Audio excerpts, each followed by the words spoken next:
सुनील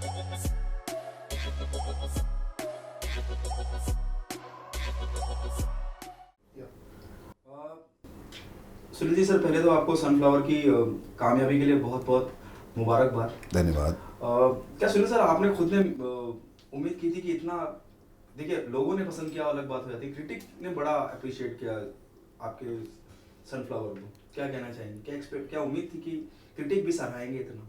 सबसे पहले तो बहुत बहुत धन्यवाद सब लोगों को जिन्होंने इतना प्यार दिया सनफ्लावर को, और जिन्होंने इसके बारे में अच्छा भी लिखा उनको भी बहुत बहुत धन्यवाद, उनको पसंद आया। तो खुशी होती है जब आप किसी भी ऐसे एक प्रोजेक्ट का हिस्सा होते हैं जिसे लोग अप्रिशिएट करते हैं। और एक्चुअली इसको करते हुए बड़ा मज़ा आ रहा था। जब मैं पढ़ा सनफ्लावर को मुझे बहुत मज़ा आया, और विकास बहल साहब ने इसे बड़ा अच्छा खूबसूरत तरीके से लिखा है। और जब मैं इसको कर भी रहा था तभी भी बहुत मज़ा आ रहा था। तो आई थिंक वो एक एनर्जी है जो करने में जो मज़ा आता है, तो देखने में भी बहुत बार ऐसा होता है कि मज़ा आता है। तो दिस टाइम इट वर्कड, ये हो गया और अच्छा लग रहा है। क्रिटिक्स ने इतना, क्रिटिक बहुत ब्लंट रहते हैं, बहुत अप्रिशिएट किया उन्होंने जी इस बारे में। और एक हमने अलग दौर देखा है आज की तारीख में, जी कंटेंट ड्रिवन उनको लगा, और हर किरदार की तारीफ हुई, स्टोरी की, स्क्रीन प्ले की, हर चीज़ की तारीफ हुई। जी। क्रिटिक ने इतना सराहाया, क्रिटिक को क्या कहना चाहेंगे? सबसे पहले तो उनको थैंक यू कहना चाहूँगा कि उनको अच्छा लगा।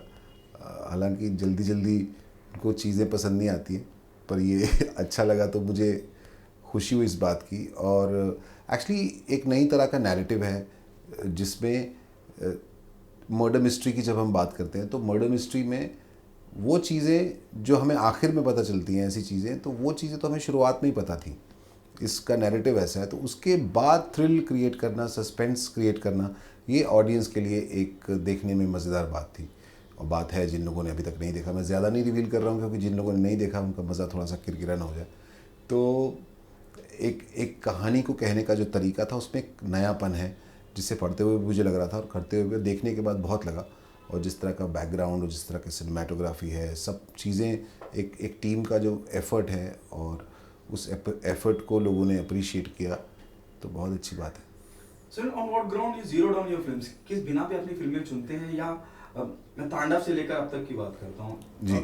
तो एक अलग अलग किरदार, आप पिछली इमेज हर दूसरे अपने किरदार से, नेक्स्ट किरदार से, तांडव में कुछ और, इसमें इमेज तोड़ते चले जाते हैं कि बस एक्सप्लोर कर रहे हैं कि अपने आप को। ये एक्चुअली बहुत बार मेकर्स के हाथ में होता है कि वो आपको किस तरह का रोल देते हैं। जैसे मैं एक हास्य कलाकार के रूप में काफ़ी लोगों ने अप्रिशिएट किया, एक्नॉलेज किया, और उसके बाद एक्चुअली ये अली अब्बास ज़फ़र साहब को क्रेडिट जाता है उसका कि उन्होंने सोचा कि मैं इसको नेगेटिव भूमिका में लेके आऊँ या कुछ इस तरह का एक अलग शेड से, तो क्रेडिट उनको जाता है। मुझे तो सिर्फ करना था, और करते हुए लग रहा था कि अप्रिशिएट करेंगे लोग इसको। कहीं ऐसा तो नहीं है कि मैं कुछ मर्डर कर रहा हूँ लोग हंस दे। तो लेकिन ऐसा नहीं हुआ, और उसको लोगों ने उसी तरीके से एक्सेप्ट किया। इसमें भी ये कुछ उससे अलग किरदार है, इसमें इनोसेंस बहुत है इस कैरेक्टर में जो ये निभाया है सोनू का, वो इसकी डिमांड है कैरेक्टर की, तो वो उससे बिल्कुल अलग इमोशन था। तो मुझे एज एन आर्टिस्ट मैं लकी महसूस करता हूँ कि मुझे इस तरह के रोल्स ऑफ़र हो रहे हैं और इस तरह का काम करने को मिल रहा है। तो मैं लकी महसूस करता हूँ, और मुझे तो मज़ा आता है अलग अलग तरह के किरदार करने में।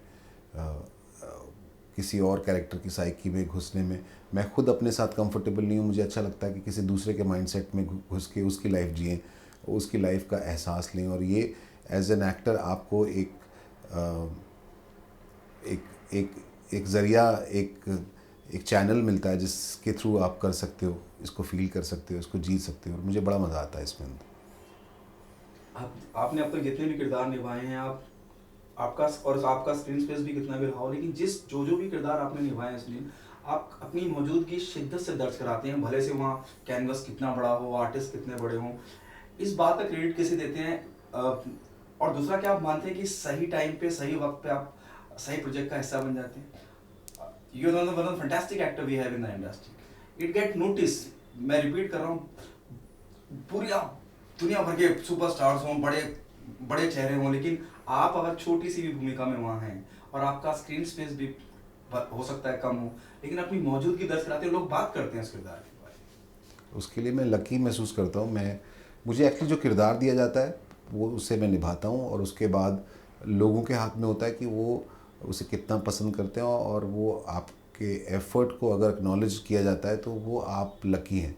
तो मैं अपने आप को लकी महसूस करता हूँ। उसका क्रेडिट एक्चुअली मेकर्स को जाता है, और बहुत सारे लोग जो इसके अंदर इन्वॉल्व होते हैं उसको भी जाता है। तो इट्स अ कलेक्टिव एफर्ट, और आपकी जब एक्नॉलेजमेंट होती है तो खुशी तो मिलती है।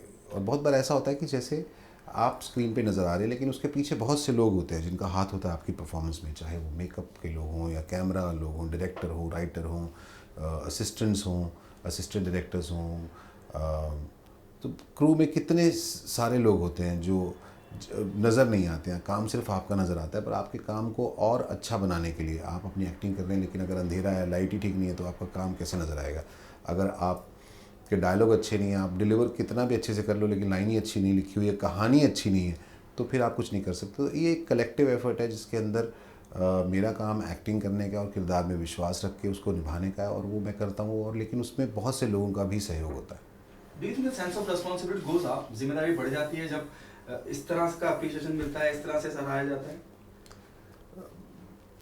मैं एक्चुअली रिस्पॉन्सिबिलिटी से ज़्यादा मुझे ये ज़रूर होता है कि इस तरह के प्रोजेक्ट का मैं हिस्सा हूँ जिसमें पहले तो मुझे काम करने में मज़ा आए, मैं एक्साइटेड महसूस करूँ, क्योंकि unless I am excited I can not translate that to the audience.